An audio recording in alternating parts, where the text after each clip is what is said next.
लकड़ियों को काट के कागज बनाया जाता है, ये तो हर किसी को पता है। मगर क्या आप जानते हैं सदियों से पढ़ाई लिखाई के लिए इस्तेमाल करे जाने वाली कॉपी को कागज से कैसे तैयार करा जाता है? नहीं तो चलिए फिर मेरे साथ बिना किसी देरी के शुरू करते हैं। आपको दिखाते हैं पढ़ाई लिखाई के लिए सदियों से इस्तेमाल करे जाने वाली स्मरण पुस्तक कैसे तैयार करी जाती है, और साथ ही जानेंगे क्या ये हमारे वातावरण के लिए हानिकारक होती भी है या नहीं।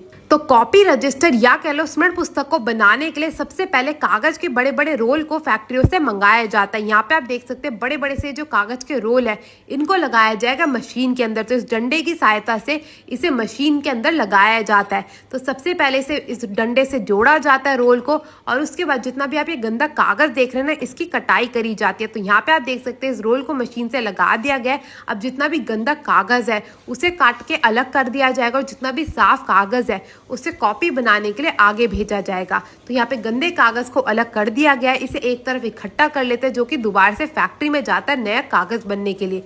और उसके बाद इस साफ कागज को जो पुराना वाला कागज है ना, इससे जोड़ दिया जाता है। तो यहाँ पे आप देख सकते हैं पुराने कागज से इसे जोड़ा जा रहा है। सैलो टेप की सहायता से पुराने और नए कागज को आपस में जोड़ देते हैं, और जोड़ने के बाद इसे भेजा जाता है इस बड़ी सी मशीन से आगे।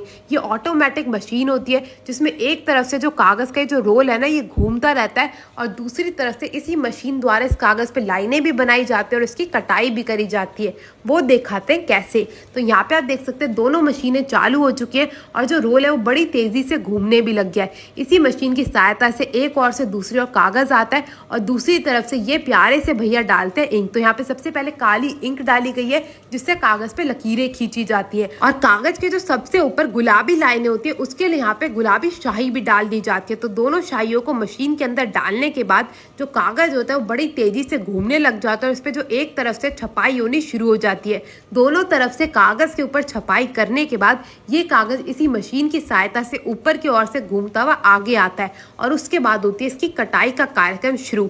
ये जो बड़े बड़े से रोलर देख रहे हैं ये लगे हुए ब्लेड, इन्हीं ब्लेडों की सहायता से पेपर की कटाई करी जाती है। और फिर पेपर कटने के बाद एक तरफ से दूसरी तरफ बाहर आता रहता है और एक बड़े से बंडल में इकट्ठा हो जाता है। तो यहाँ पे आप देख सकते हैं कागज जो कट चुका है, एक कागज में 8 पन्ने निकलते हैं लगभग। अब जितने भी इस कागज की छपाई और कटाई हुई है इस सारे के सारे कागज को एक और इकट्ठा कर लिया जाएगा, और उसके बाद इसे भेजा जाएगा दूसरी ओर ताकि इसको कॉपी का आकार दिया जा सके। तो यहाँ पे आप देख सकते हैं इस कागज को ले जाया जा रहा है दूसरी ओर। अब यहाँ पे इन अंकल का काम होता है इस कागज को इकट्ठा करने का और इसे मोड़ने का। तो यहाँ पे आप देख सकते हैं एक एक करके इस कागज को उठाया जाएगा और मोड़ने का जो कार्यक्रम है वो शुरू करा जाएगा। कॉपी का यहाँ पे आकार दिया जाता है, 2 कॉपी एक बारी में बनके तैयार होती है। तो फुट्टे की सहायता से पन्नों को गिना जाता है और इन्हें बिल्कुल बेहतरीन तरीके से मोड़ के इकट्ठा कर लिया जाता है। जिस भी प्रकार का यहाँ पे